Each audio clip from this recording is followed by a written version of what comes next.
Assalamualaikum warahmatullahi wabarakatuh. Jumpa kembali dengan Tuan Guru Channel yang menaburkan nilai-nilai rahmatan lil alamin untuk membangun dunia yang aman, damai, sentosa, sejahtera, penuh dengan persahabatan dan persaudaraan antar umat manusia. Ukhuwah Basyariah. Saudara, sambil santai-santai kita akan ngobrol sersan, ngobrol serius tapi santai, mengamati apa yang terjadi di Jakarta International Stadium yang merupakan karya agung anak bangsa, dengan semuanya dikerjakan oleh anak-anak bangsa, putra-putri Pertiwi. Kita melihat, menyaksikan betapa kerelaan rakyat untuk mendukung calon presiden yang sudah terbukti dengan karya-karya nyatanya sangat luar biasa. Kita sempat melihat semalam kita juga mengupload terkait dengan antusias masyarakat rakyat Indonesia yang datang demi kemenangan Indonesia di Jakarta International Stadium, dengan jalan kaki, naik sepeda, naik kendaraan umum, ataupun dengan berbagai cara bisa mencapai ke Jakarta International Stadium. Bahkan kita tahu ada orang-orang yang tega hubungan bisnisnya tercederai hanya karena bukan 02 itu terjadi di Serang. Dari Serang, buruh yang akan ke Jakarta, ke JIS harus dibatalkan ketika ditanya untuk 02 apa bukan. Nah, ternyata untuk 01 dan itu akhirnya dibatalkan. Sungguh sebuah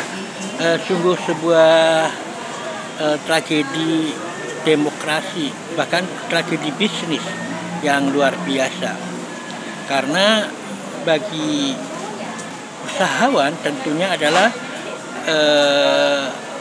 yang disebut sebagai customer. Kepuasan customer adalah mestinya harus dikedepankan. Nah, hal itu tentu saja akan berdampak pada ketidakpercayaan pada PO bis yang melakukan tindakan-tindakan yang naif, karena sesungguhnya bukan oleh pemerintah atau oleh calon presiden mereka akan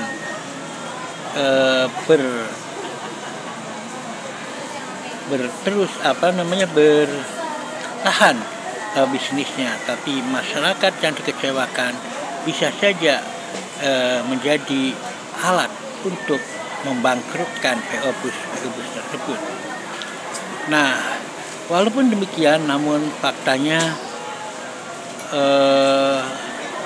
jutaan umat manusia, jutaan rakyat Indonesia dari berbagai kalangan, dari berbagai kota, dari berbagai pelosok tanah air,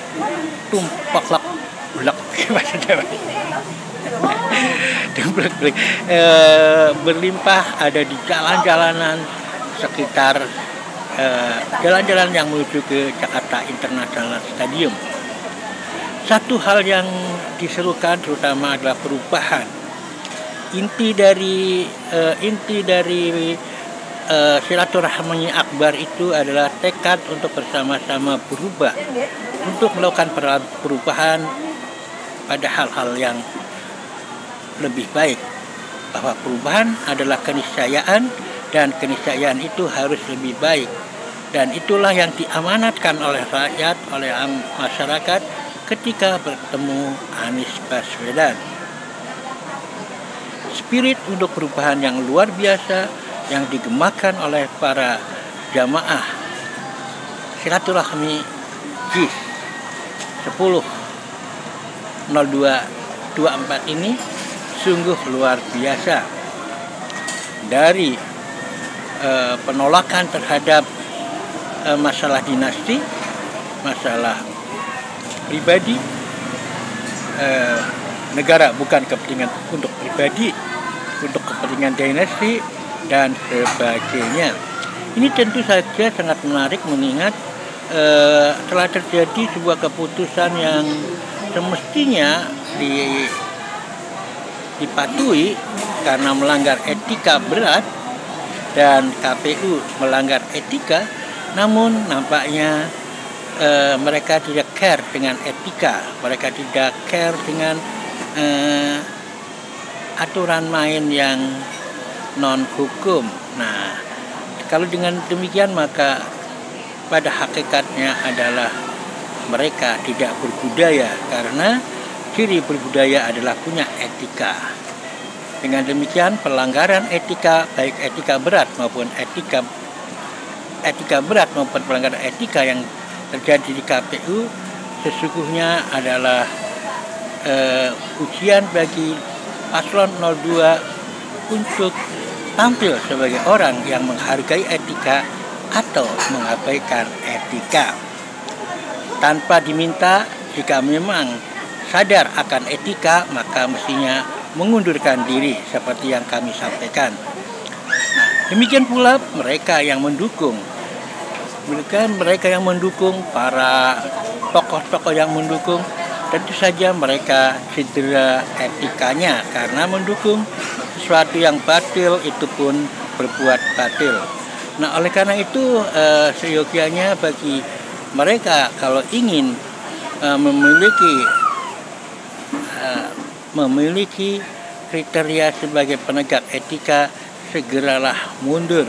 Kalau tidak, tentu saja presiden buruk bahwa negeri ini telah dikangkangi etikanya. Nah, satu hal yang menjadi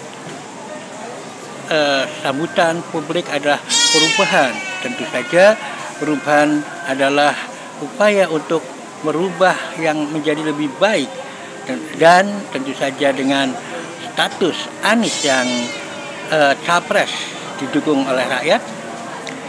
Nah, capres yang murni atas dukungan rakyat, tidak seperti capres lainnya.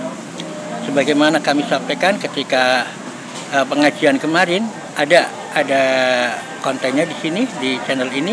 Ketika pengajian di Pak Amin Rais juga menyampaikan bahwa salah satu capresnya, yakni capres Ganjar, itu didukung oleh Aseng. Maklum, memang dari PDIP sejak dulu didukung oleh Cina.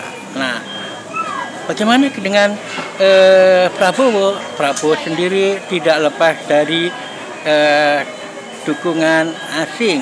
Nah, kalau Prabowo tentu saja kita sudah mengenal karena Prabowo sudah 4 kali ikut kontestasi. Pertama sebagai cawapres, kemudian sebagai capres sudah 2 kali, dan yang ketiga jadi sudah 4 kali. Jadi saya sudah sering untuk mengungkapkan siapa sebenarnya Prabowo, dan kami sudah menyampaikan di berbagai media baik blog maupun di YouTube sebenarnya Prabowo siapa. Dan yang terakhir adalah kita lihat bahwa menurut Alanar bahwa Prabowo adalah pejabat yang banyak mendapatkan pelatihan dari Pamarsam dari Amerika, sehingga sangat mungkin bahwa Prabowo didukung oleh Amerika. Dan itu nyata sekali ketika Donald Trump melakukan kampanye, Fadlizon yang merupakan tangan kanan dari Prabowo memang ikut di sana dan bahkan menyaksikan. Nah, oleh karena itu sangat wajar jika kita mengatakan bahwa Prabowo didukung oleh USA, apalagi setelah Biden menandatangani undang-undang perkawinan sejenis yang didatangi juga adalah Prabowo dari Menhan Amerika Serikat. Dan Menhan Amerika Serikat yang datang ke Prabowo, dan Prabowo juga memberikan penghargaan, memberikan pangkat kolonel pada salah satu atau seseorang yang betul-betul memiliki jasa di bidang LGBT, karena podcastnya sering memberikan panggung kepada pasangan LGBT.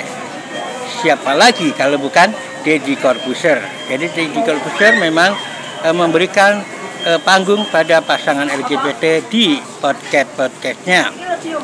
Nah, oleh karena itu perhatian atau warning dari Pak Amin Rais bahwa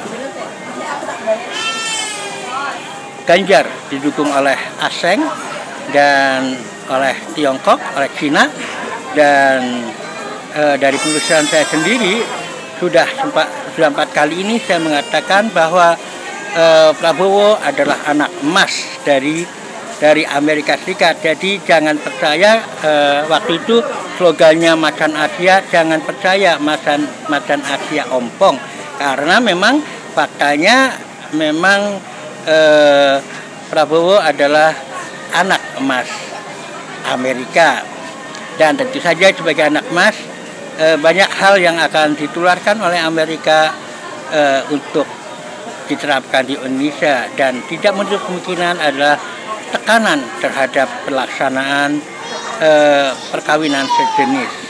Nah, ini hal yang perlu diperhatikan oleh semua umat Islam agar memahami konstelasi politik dunia terkait dengan masalah LGBT.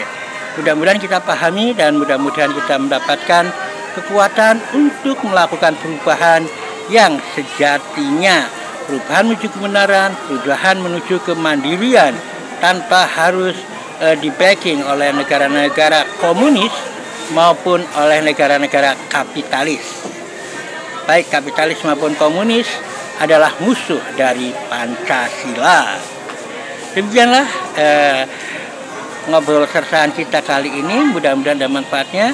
Billahi taufiq wal hidayah. Assalamualaikum warahmatullahi wabarakatuh.